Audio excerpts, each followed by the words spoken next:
శ్రీ గురుభ్యో నమ. శ్రీలలిత త్రిశతి. ఈనాటి నామము హ్రీంకార వాచ్య. అంటే ఫలానా నామము చేత ఫలానా వారిని గుర్తించటము. హ్రీంకార నామము చేత పరబ్రహ్మమును గుర్తించవచ్చు.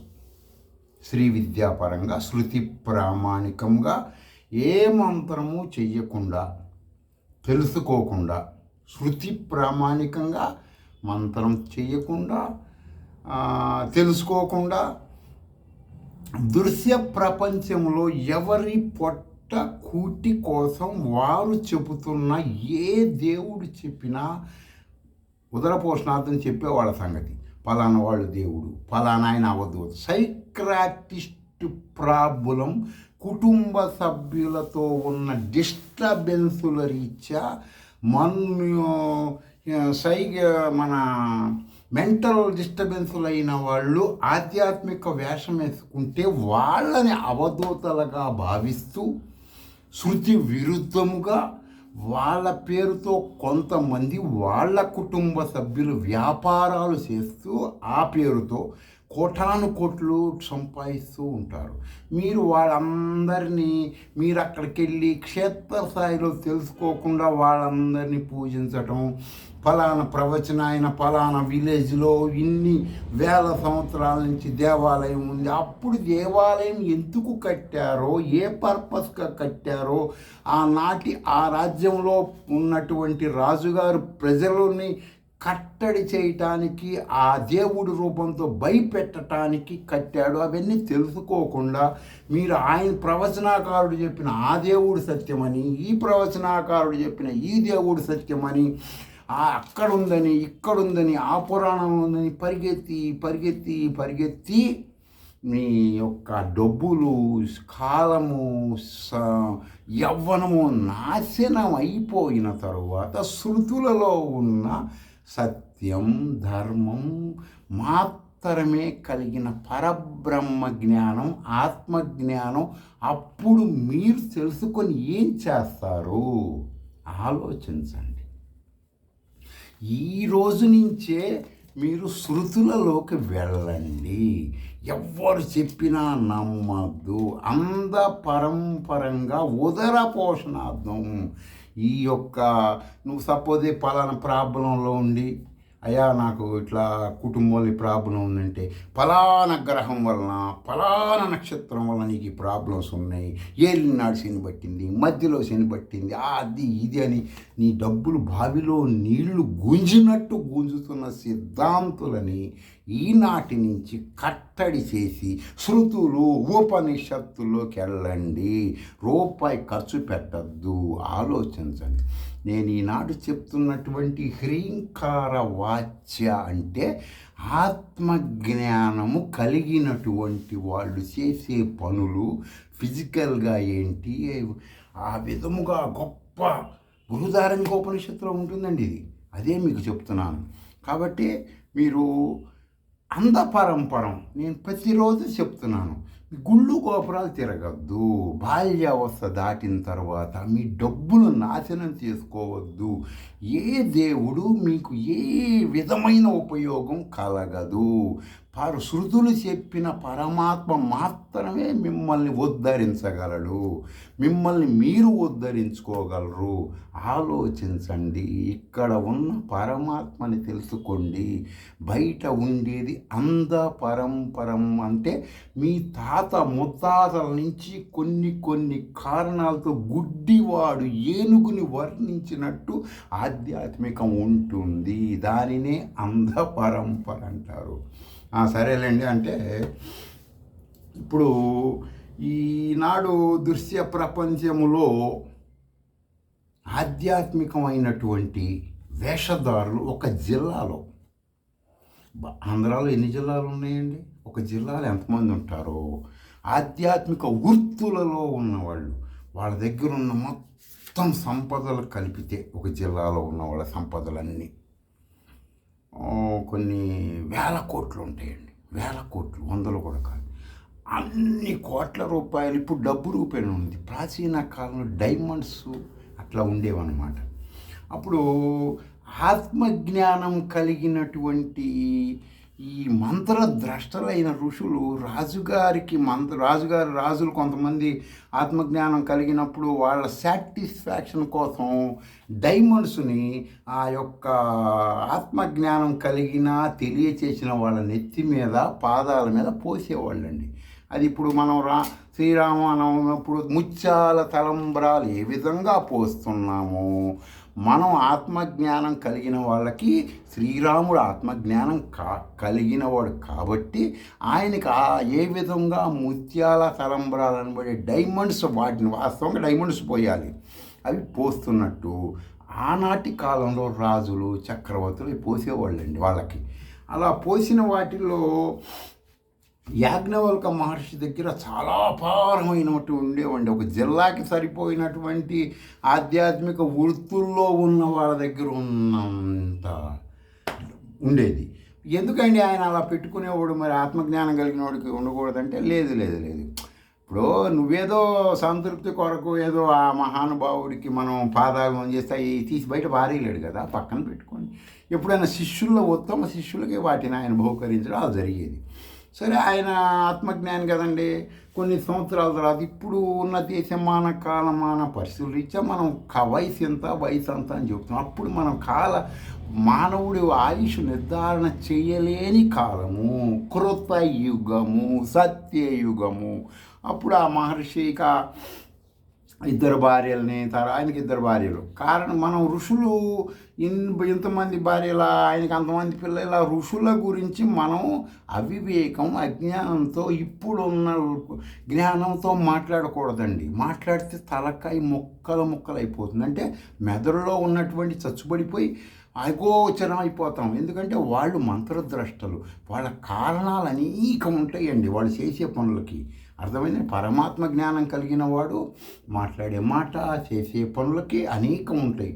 వాళ్ళని మనం ఇప్పుడున్న దాన్ని బట్టి మాట్లాడకూడదు. మన జ్ఞానంతో శృతుల పరంగా మాట్లాడవచ్చు. సరేనండి?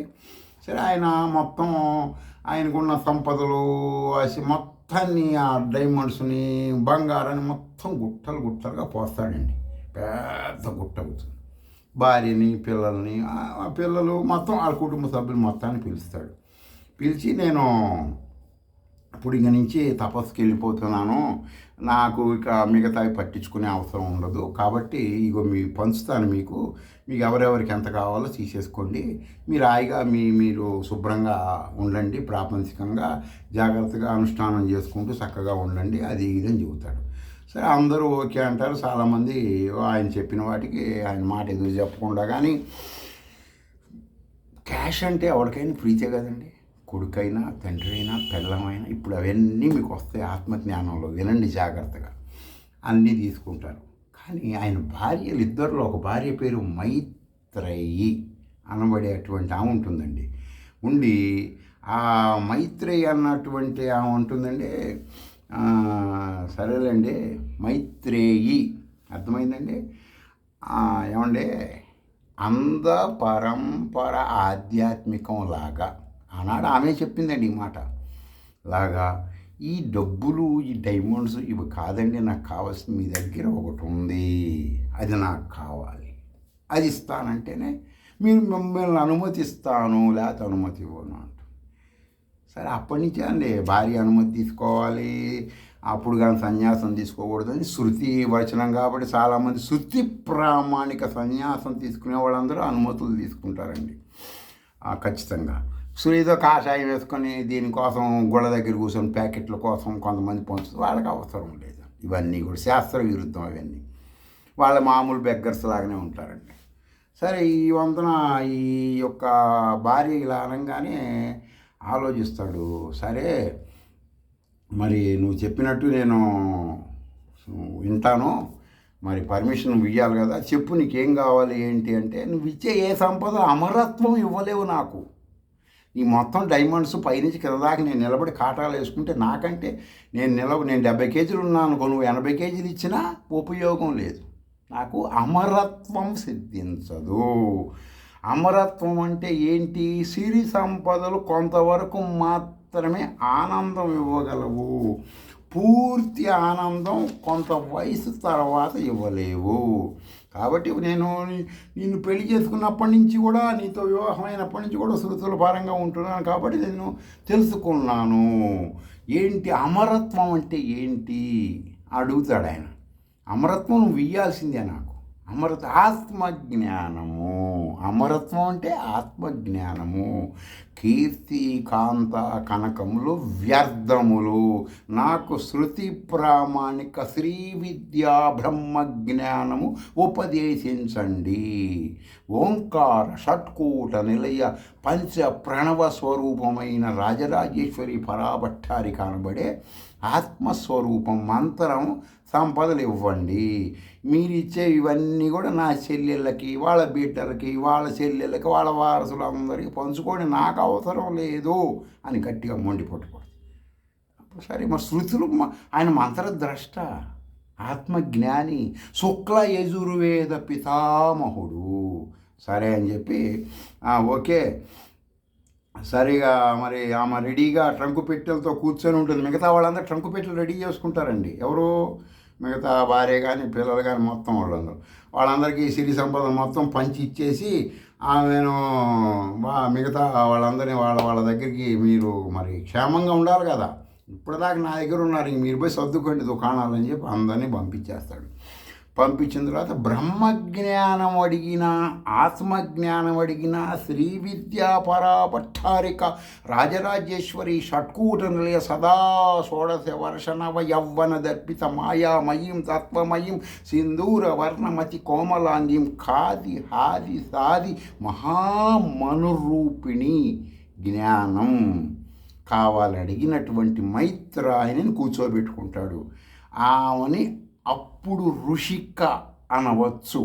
ఆ జ్ఞానం అడిగింది కాబట్టి. అర్థమైందండి? ఋషిక ఆ మాట వాడవచ్చు, తప్పులేదు. ఓ మైత్రాయి, త్రిమూర్తులకు కూడా దుర్లభమైనటువంటి ఆత్మజ్ఞానం నీకు చెబుతా నేను. మీరందరూ త్రిమూర్తులంటే వీళ్ళ ప్రవచనాలు మాటలిని, లేకపోతేనేమో కొంతమంది కొన్ని కారణాలతో పెట్టిన మూర్తి విగ్రహాలు చూసి అపోహలు అజ్ఞానంలో ఉన్నారండి. త్రిమూర్తులంటే ఆత్మజ్ఞానం కంటే టాప్ ఏం కాదండి, గుర్తుపెట్టుకోండి. పరమాత్మ జ్ఞానం కలిగిన ఆత్మజ్ఞాని కంటే టాప్ ఏం కాదండి వీళ్ళెవరూ కూడా, గుర్తుపెట్టుకోండి. ఏ దేవతలు టాప్ కాదు, మీరే టాప్ అవుతారు శృతుల జ్ఞానం కలిగితే, ఆత్మజ్ఞానం కలిగితే. అర్థమైందండి? సరే అని చెప్పి ఆత్మజ్ఞానం మొదలు పెడతాడండి ఈ మహర్షి మైత్రేయి అనబడే భార్యకి. మైత్రేయి ఆత్మ ప్రయోజనం కోసమే ఒకరికొకరు ప్రియులవుతారు. ఎవరికి ఎవరు ప్రియులు లేరండి ఇక్కడ భూమి మీద. అందరు అజ్ఞానం అవిద్యతో ఉండి చెప్పుకుంటూ ఉంటారు, నాకు ఏమిష్టం, నాకు ఇతను ఇష్టం, నాకు ఈ కొడుకు ఇష్టం, నాకు ఈ మనవుడు. ఎంత షో, కరెక్ట్ కాదు. శృతుల్లోకి వెళ్తే మీకు తెలిసిపోతుంది ఇదంతా కూడా. ఒకరికొకరు ప్రయోజనం కోసమే ప్రియంగా యాక్టింగులు చేస్తుంటారు. మైత్రేయి భార్య భర్తను ప్రేమిస్తుంది అంటే ఆ ప్రేమ భర్త కోసం కాదు, కేవలం భార్య ప్రయోజనం కోసమే. అలాగే భర్త కూడా తన స్వప్రయోజనం కోసమే భార్యను ప్రేమిస్తాడు. తల్లిదండ్రులు పిల్లలను తమ ప్రయోజనం కోసమే ప్రేమిస్తారు, అంతేకాని పుత్రుల ప్రయోజనం కోసం కాదు. అర్థమైందండి? ఓపెనండి. మీరందరూ శృతుల్లోకి వెళ్తే లాకులు ఓపెన్ అయిపోతాయి. అలాంటి విషయాలు ఇప్పటిదాకా పరంపర ఆధ్యాత్మికం బద్దలు కొట్టుకోండి ఒకసారి. సరే, అదే విధంగా ధనాన్ని మన ప్రయోజనం అంటే ఆత్మ ప్రయోజనం కోసమే ప్రేమిస్తున్నాము.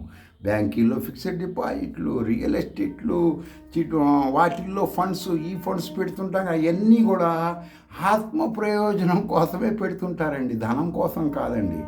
ఈ విధముగా లోకాలన్నీ, సర్వలోకాల్లో ఉన్న దేవతలు అందరూ కూడా అండి అన్ని కులముల వారు, అంటే అక్కడ అట్లా ఉండదండి కులములని మీకు అర్థమవ్వాలని చెప్తున్నానండి. అన్ని వర్ణముల వారిని, పంచభూతములు ఒకటేమిటి, లోకములో దేన్నైనా సరే ఆత్మ ప్రయోజనం కోసమే ప్రేమిస్తున్నాము మనము.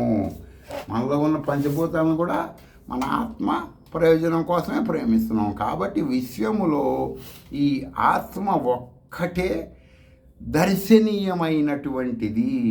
ఏ గుడి, ఏ బడి, ఏ దేవుడు, ఏ పీఠాధిపతి, ఏ అవధూత, ఏ స్వామీజీ అందరూ పులిహారగాళ్లే అని చెప్పి క్లియర్గా శృతి చెబుతుంది. ఏమని?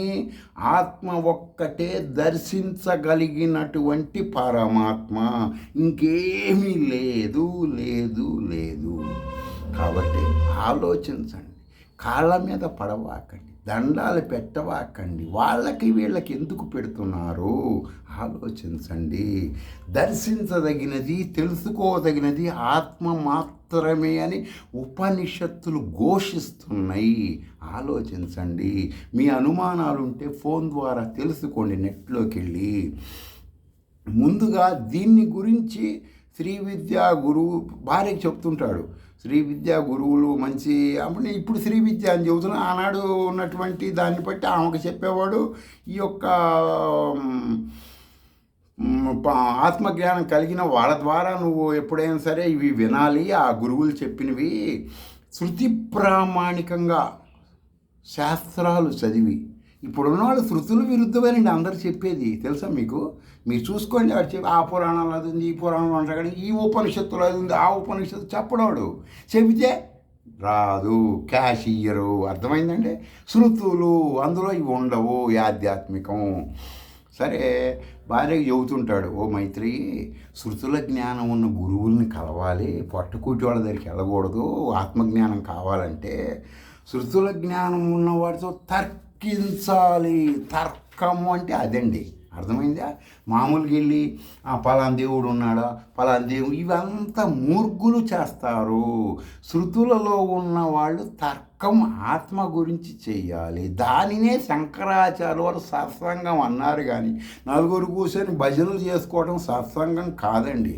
సత్సంగం అంటే పూర్వకాలంలో ఒక వేద సభలు పెట్టేవాళ్ళు. ఇప్పట్లాగా వేద సభలు పెట్టి తీసుకొని ఎవరి సంభావన వాళ్ళు వెళ్ళేవాళ్ళు కాదండి. ఆ రాజ్యంలో ఉన్న ప్రజలందరినీ పిలిచేవాళ్ళు. ఆ పక్క వేద పండితులు, ఈ పక్క వేద పండితులు ఒక సూక్తం చదివి దాని శబ్దం అర్థం అందరికీ చెబితే ప్రజలు కూడా ఎడ్యుకేట్ అయ్యి ఆత్మజ్ఞానం వైపు వెళ్ళేవాళ్ళు. అది ఆత్మజ్ఞానం అంటే. అది సత్సంగాలంటే. ఇప్పుడున్న సత్సంగాలు కాదండి, వ్యాపార సంఘములు. పలానా మనం ఒక మతం తరఫున, ఒక దేవుడి తరఫున ఒక కూటములాగా పెట్టుకొని అందరం సమవేశమై చక్కెర పొంగలు, దద్దోజనాలు, లేకపోతే పులిహోరలు వండుకోవటం. ఏంది సంగతి, ఫలానా వ్యాపారం, నీకు ఎంత లాభం వచ్చింది, అది ఇది అని ప్రసాదాలు తింటాము. ఇవండి సత్సంగాలు. సత్సంగం అంటే శృతులు చెప్పిన ఆత్మజ్ఞానం మాట్లాడేవే సత్సంగాలు. అర్థమైందండి? అది శంకరాచార్యులు వారు బ్రహ్మసూత్ర భాష్యములో వివరించారు. ఎవరైనా చూసుకోవచ్చు. అర్థమైందండి? ఆత్మతత్వాన్ని గురించి దర్శనం, శ్రవణం, మీకు నేను చెప్పాను కదండి, షట్ దర్శనాలు చదివితే కానీ ఆత్మజ్ఞానం రాదండి. ప్రవచనాల వలన షట్ దర్శనాల జ్ఞానం రాదండి అని చెప్పాను కదండి. పూర్వ మీమాంస, ఉత్తర మీమాంస ఏ ప్రవచనాకారుడు చెప్పడండి.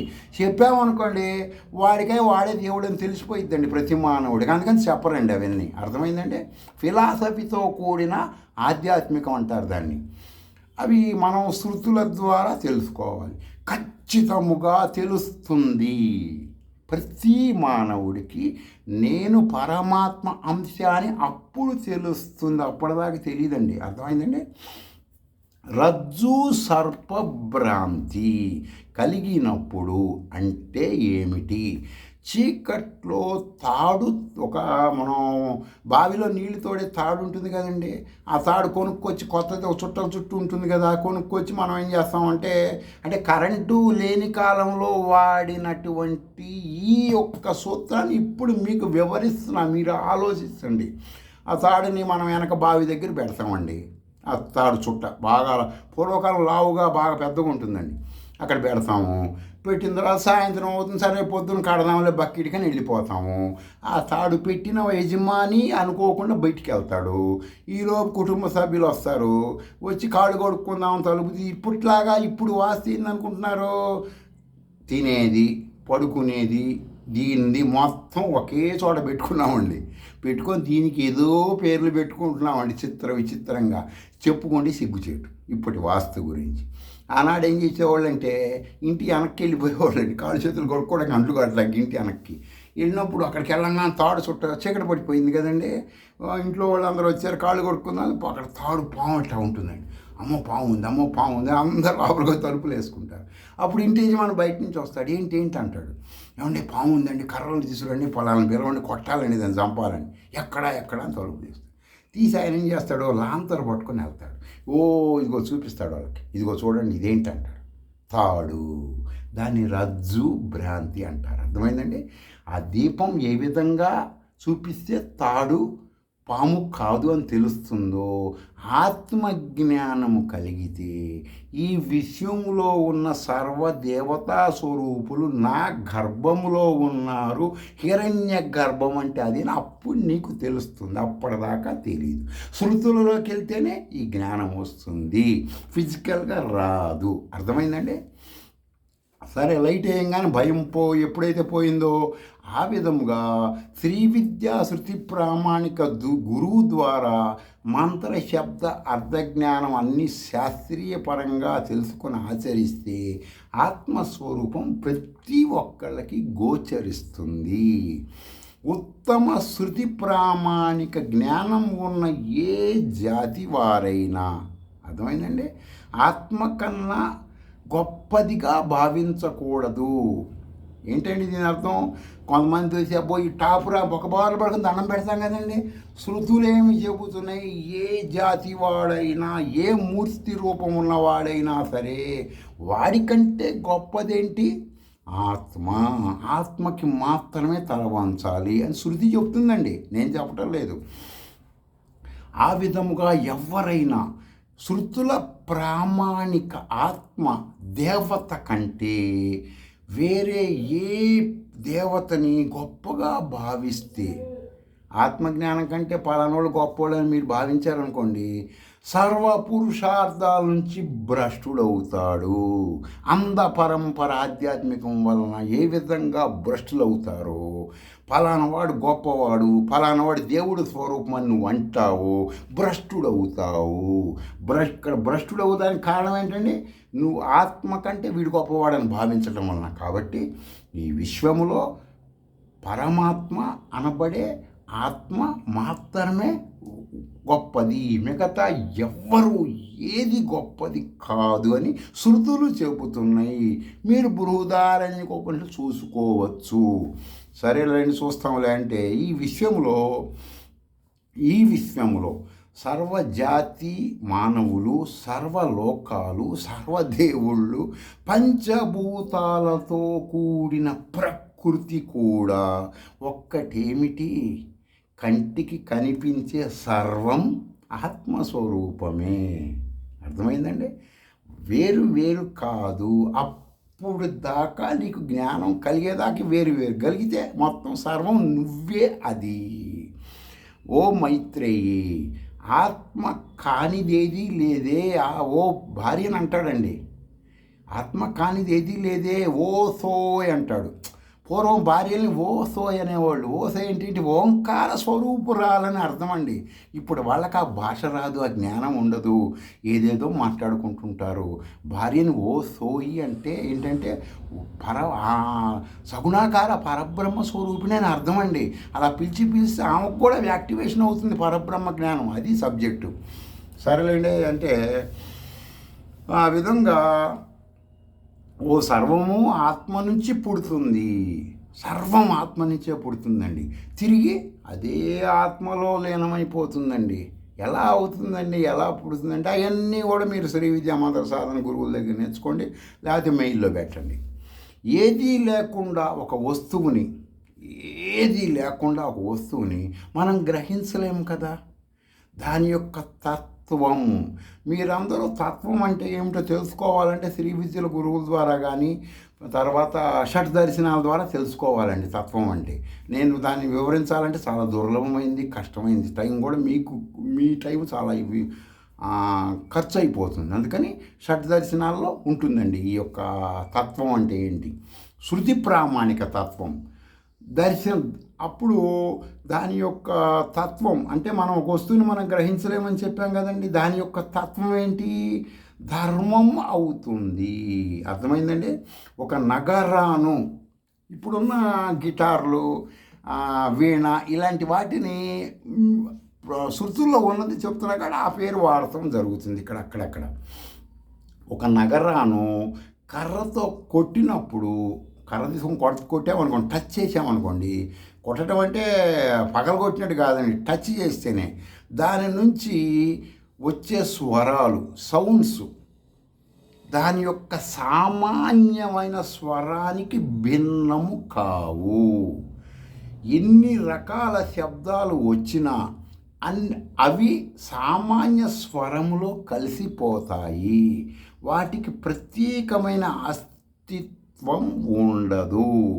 ముందుగా నువ్వు ఏమి చేయాలంటే సామాన్య స్వరమును గ్రహిస్తే ఆ తరువాత విశేషమైన శబ్దం నువ్వు తెలుసుకోగలుగుతావు ఆ వస్తువులో నుంచి.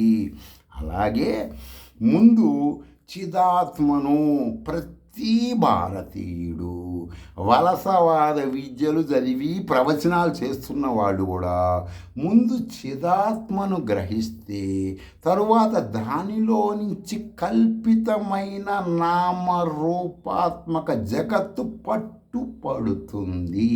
అప్పుడుదా పట్టుబడదండి. నువ్వు ఫస్ట్ దాన్ని పట్టుకున్నావు అనుకోండి, దాంట్లో నుంచి బయటకు వచ్చే షాడోలను క్యాచ్ చేస్తావు, చేసి నీకు అవసరమైతే వాడుకుంటావు, లేకపోతే లేదు. ఓ మైత్రేయి, నేను చెప్పేది నీకు అర్థం కావాలంటే, నేను ఎంత చించుకున్నా నీకు అర్థం కాదు. అర్థమైందా? శ్రీ విద్య మంత్ర సాధన జ్ఞానం తెలుసుకో. ఏదైనా ఒక శృతి ప్రామాణికమైనటువంటి మీరు శ్రీ విద్యారంగాన్ని గవగవ పరిగెత్తుకుంటే రాజరాజేశ్వరి, లలితాదేవుడు, సుందరి, బాల అంటే మాత్రం కుదరదండి. నేను చెప్పే శృతి ప్రామాణిక శ్రీ విద్య అంటే శ్రీ శబ్ద అర్థజ్ఞానంతో నిరుక్త వ్యాకరణ ప్రామాణిక. శ్రీ అంటే లక్ష్య సిద్ధి, విద్య అంటే శృతులు, అర్థమైన లక్ష్య సిద్ధి కలిగించే శృతుల ప్రామాణిక విద్యను శ్రీ విద్య అంటారు. అంతేగాని బాల, పంచదశి కాదండి. అర్థమైందండి? సరే, ముందుగా శ్రీ విద్యా మంత్రజ్ఞానం తెలుసుకొని చెబుతాడు భార్యకి. చెప్పిన తర్వాత సరేలేండి తెలుసుకుంటాను, ఇంకొంచెం చెప్పండి మరి అంటే, సరే నీ కన్ను ముందుగా వెలుగును గ్రహించిన తరువాత, అర్థమైందా? ముందు లైటు పెట్టంగానే ఆ వెలుగును గ్రహిస్తుంది. ఆ తర్వాత నువ్వు నీలము, ఎరుపు, నలుపు రంగులు అవన్నీ అప్పుడు క్యాచ్ చేస్తావు, అప్పుడుదా చేయలేవు. అది ఎంత సత్యమో అదే సూత్రం ప్రకారము ఆత్మజ్ఞానము ఉత్తమ గురువుల దగ్గర వినయముగా నేర్చుకుంటే, తెలుసుకుంటే నీలో ఉన్న పరమాత్మను దర్శించగలవు. ఆ తరువాత నామరూపాత్మకమైన జగత్తుతో ఆడుకోగలవు, ఆడించగలవు. మిగతా వివరణ ఇప్పుడు ఈనాటి నామంలో ఉన్నటువంటి పరమేశ్వరిని వర్ణించడం జరిగిందండి వాళ్ళిద్దరు పరంగా, శృతిపరంగా. ఇంకా ఈ యొక్క మహర్షి ఇంకా చెప్తాడండి భార్యకి. కొద్దిసేపట్లో నేను అది వివరించలేను, ఇంకా చెప్తాడు. స్టేషన్ చెప్పాలి కాబట్టి మిగతాది నేను రేపు నామం కూడా సరిపోతుంది, రేపు నామంతో చెబుతాను. స్వస్తి.